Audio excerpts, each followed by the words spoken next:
बहुत सावधानी से कथा सुनिएगा और अपने चित्त में उतारिएगा। शिव महापुराण की कथा जिसके घर में चल रही है, जिसके टीवियों पर चल रही है, जिसके फेसबुक यूट्यूब पर चल रही है, जिसके मोबाइलों में चल रही है, घर में भले 5 मिनट शिव महापुराण की कथा चले, पर प्रतिदिन अपने मोबाइल को चालू कर 5 मिनट शिव पुराण चालू कर छोड़ दिया। घर में टीवियों पर अगर कथा आए तो भले सुनो चाहे नहीं सुनो, 5-10 मिनट उस टीवी को चालू कर छोड़ा करो, जिससे वो शिव महापुराण के शब्द हमारे घर के वातावरण को शुद्ध करें। वो कैकेयी अयोध्या में रहती थी, राम जी के साथ रहती थी, दशरथ कौशल्या सुमित्रा के साथ रहती थी, गुरुजी रोज का ज्ञान देते थे, पति रोज सूर्य को अर्घ चढ़ाता था, तो भी वो कैकेयी की बुद्धि बदली क्या? अरे बोलो तो नहीं। और वह विभीषण को देख लो, जो रावण की लंका में रहता था, पूरे राक्षसों में रहता था, सारे मदिरापान करने वालों में रहता था, सारी प्रवृत्ति से बेकारों के साथ रहता था, उसके बाद भी विभीषण बिगड़ा क्या? अरे बोलो तो कैकेयी सुधरी नहीं और विभीषण बिगड़ा।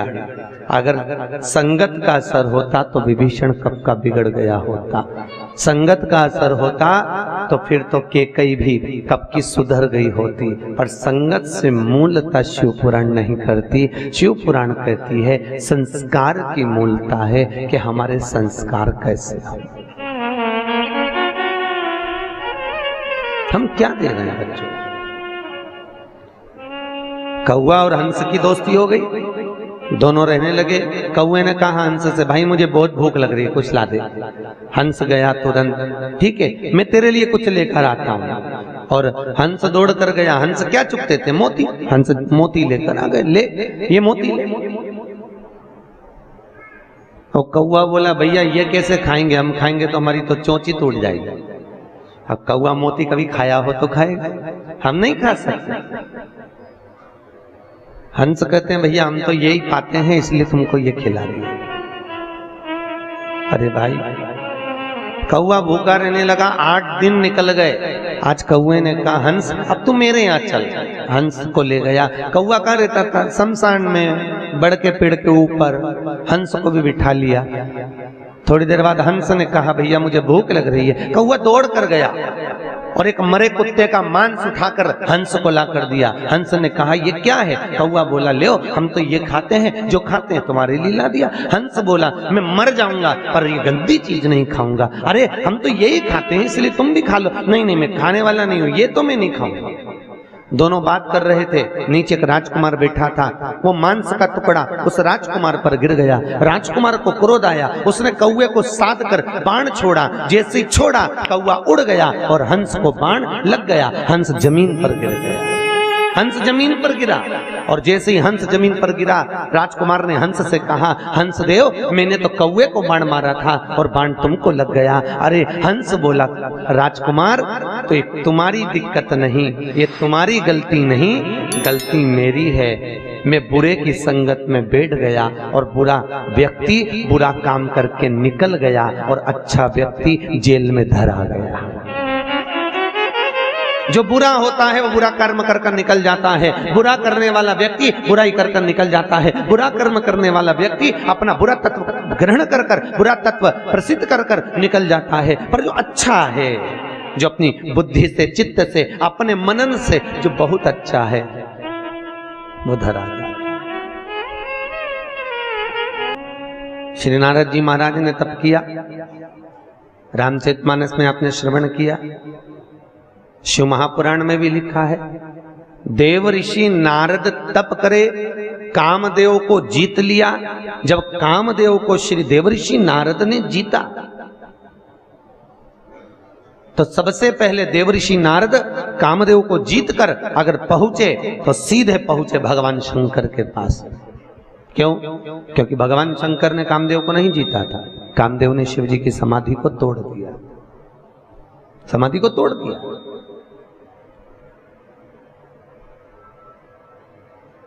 अब दुनिया के लोगों ने कहा बताओ वो देव ऋषि नारद काम को जीत लिए पर भोलेनाथ काम को नहीं जीत पाए। भैया तुमको कौन समझाए?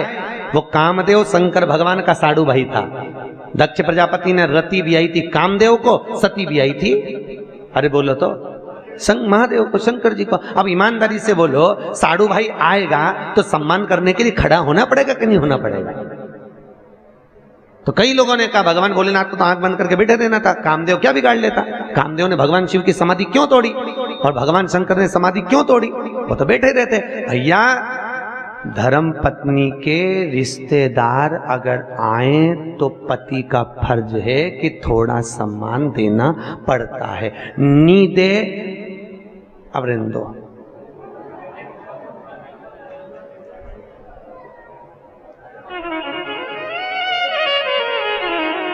सम्मान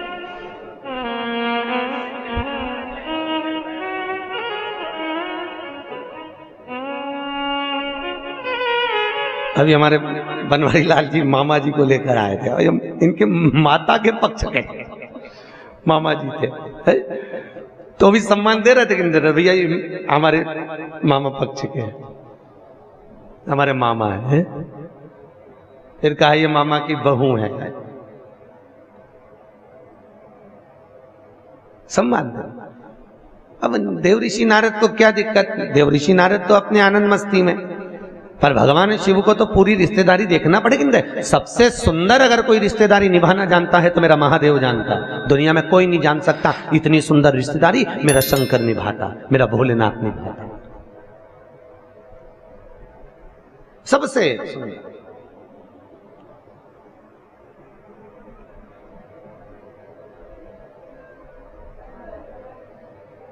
और उसके बराबर कोई दुनिया में रिश्तेदारी निभा भी नहीं सकता। एक केवल महादेव थे भगवान शंकर, जो अपने पुत्र गणेश और कार्तिकेय से कहते थे कि रक्षाबंधन का त्योहार है, जाओ अपनी बहन अशोक सुंदरी के पास जाओ और राखी बंधवा कर आओ। कौन कहते थे? भगवान शिव, भगवान महादेव। जाओ अशोक सुंदरी के पास में जाओ और जाकर राखी बंधवा कराओ। तो कई बार कार्तिकेय तो कहते थे पिताजी हम रक्षाबंधन पर अपनी दीदी के यहाँ नहीं जाएंगे, उसको आना पड़ेगा। वो आए।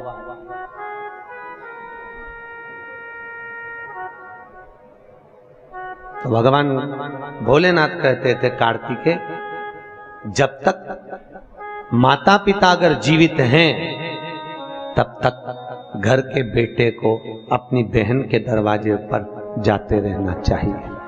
क्यों?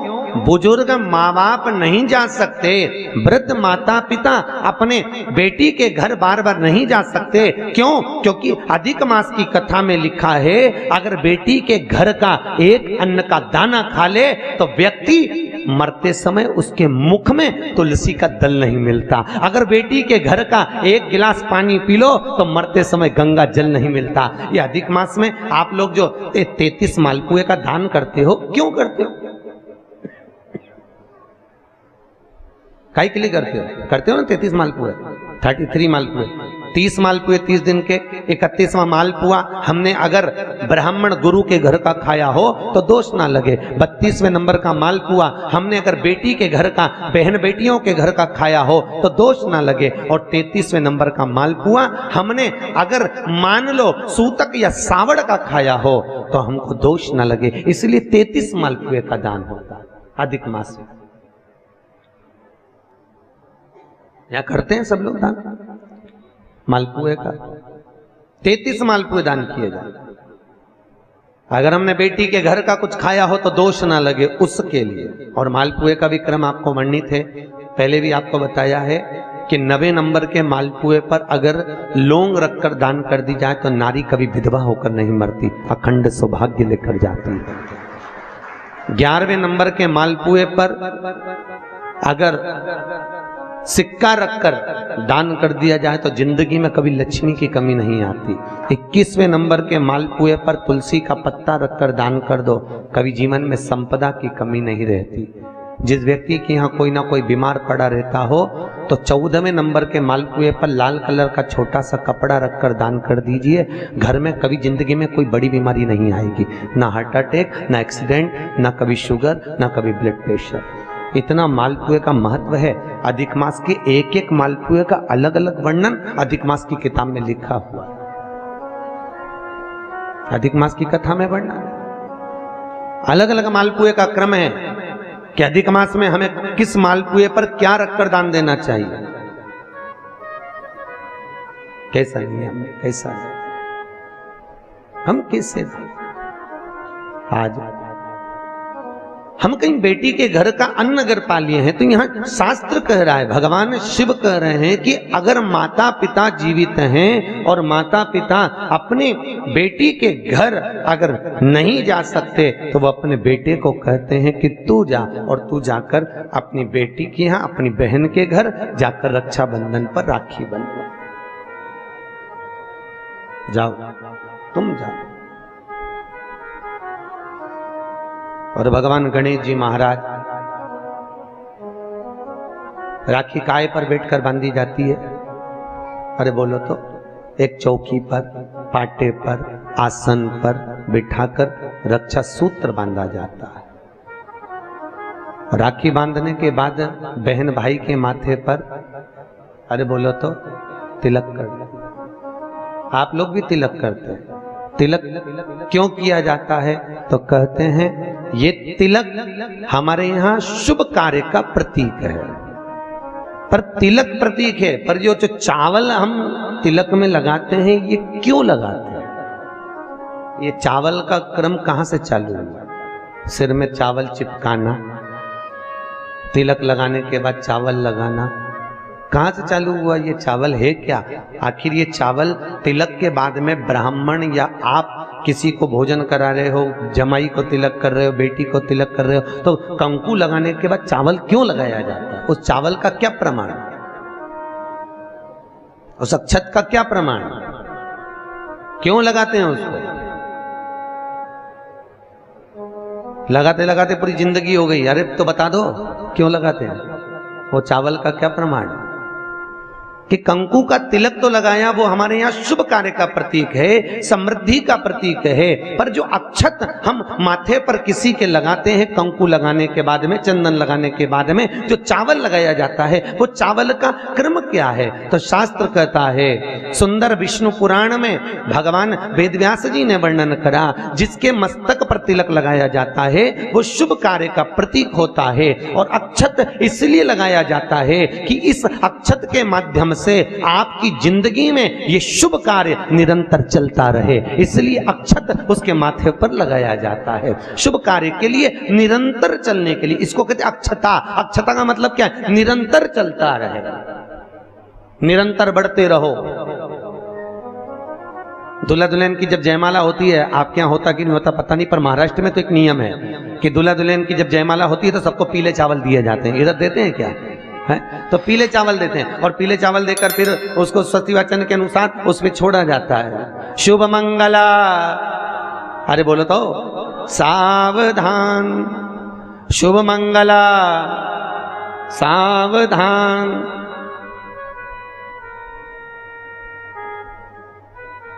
उसके ऊपर छोड़ते हैं कि सावधान। और ये चावल तुम्हारे मस्तक पर जो पड़ा हुआ है, तुम्हारे मस्तक पर जो डाला जा रहा है, तुम्हारी जिंदगी इसी प्रसन्नता में निरंतर बढ़ती चली जाए, वो अक्षता का मतलब है। केवल एक देव है महादेव, जिनको खंडित चावल कभी नहीं चढ़ता। शिव जी को आप बहुत सारा चावल नहीं चढ़ा सकते, एक दाना चढ़ाओ, पर खंडित मत चढ़ाओ। अक्षत शंकर को कोई चीज खंडित नहीं चढ़ती, बेलपत्र भी चढ़ाओ, भले एक चढ़ाओ, पर पूर्ण चढ़ाइए। भगवान भोलेनाथ को पुष्प चढ़ाइए, पूर्णता में चढ़ाइए। हम कई जगह मंदिरों में जाते हैं तो भगवान के ऊपर फूल देखते हैं, तो फूल कई बार शिव जी के ऊपर, कई बार शिव जी के ऊपर, भगवान के ऊपर, आपके घर के मंदिर में कई बार कई लोग जो पुष्प चढ़ाते हैं, वो पुष्प चढ़ाने का तरीका भी लोगों को नहीं मालूम। जो फूल चढ़ाते हैं वो कई बार देवता के ऊपर रख देते हैं इस तरह से। भैया शास्त्र कहता है, जिसके ठाकुर जी पर, जिसके मंदिर में, जिसके देवी देवता पर अगर पुष्प को उल्टा रख दिया जाए तो जितने शुभ कार्य हमारे घर में होने वाले रहते हैं वो सारे टलते चले जाते हैं। आज की जगह कल, कल की जगह परसों, परसों की जगह नरसों, नरसों की जगह खरसों। तुम करके देखना, अपने आप शुभ कार्य टलेंगे। इसलिए भगवान के सम्मुख में जो पुष्प चढ़ाया जाता है वो सीधा चढ़ाया जाता है। यहां तक शास्त्र कहता है अगर भगवान को पुष्प चढ़ा रहे हो तो अगर सीधा और उल्टा नहीं मालूम तो नीचे की जो डांट है उसको तोड़ दीजिए और पत्ती की पत्ती, पंखड़ी की पंखड़ी भगवान को समर्पित कर दीजिए। वो शिव जी को स्वीकार होगा, वो भगवान को स्वीकार होगा। ये उसी में कहा है, उसी में का शुक्र है। जैसे पानी में पड़ा हुआ पुष्प, काय में पड़ा हुआ, अरे बोलो जम के, पानी में। कई माताओं की आदत रहती है, हमने कई कई ब्राह्मणों को भी देखा, कई कई लोगों को देखा, क्या करते हैं, कमंडल ले जाते हैं, कमंडल डोलची, कमंडल में पानी रहता है, एक बाल्टी में पानी रहता है और पेड़ पे से तोड़ तोड़ के उसमें डालते रहते हैं। फूल को तोड़ा, उस बाल्टी में डाल दिया, बाल्टी में पानी है, उस पानी में फूल डल गया। और अगर पानी में फूल डल गया और उस फूल को निकालकर आपने महादेव को समर्पित करा, देवी देवता को समर्पित करा, ठाकुर जी को समर्पित करा, कृष्ण राम नारायण लक्ष्मी को समर्पित करा, तो जो पानी में पड़ा हुआ फूल निकालकर अगर हमने देवता को चढ़ाया तो वो निर्माल्य के तुल्य हो गया। काय के तुल्य है? निर्मल। निर्मल जानते हो, भगवान पे चढ़ा हुआ फूल, मतलब उसका कोई परिभाषा नहीं है, तुम कितने ही चढ़ा लो, वो निर्माल्य के तुल्य। अगर पानी में पड़ा हुआ पुष्प निकालकर पानी के लोटे में से, पानी के कलश में से, पानी की बाल्टी में से उठाकर चढ़ाया है तो वो निर्माल्य हो गया, मतलब चढ़ा चढ़ाया फूल हो गया, उसको भगवान स्वीकार नहीं करते, याद रखिए। उसी तरह जैसे तांबे की प्लेट में रखा हुआ चंदन, तांबे की प्लेट में अगर चंदन रखा है और वो अपन ने लगा दिया तो वो चमड़े के बराबर हो जाता है। इसलिए तांबे की प्लेट का चंदन किसी को नहीं चढ़ाया जाता, किसी देवता को नहीं लगाया जाता, किसी देवता, निर्माल्य।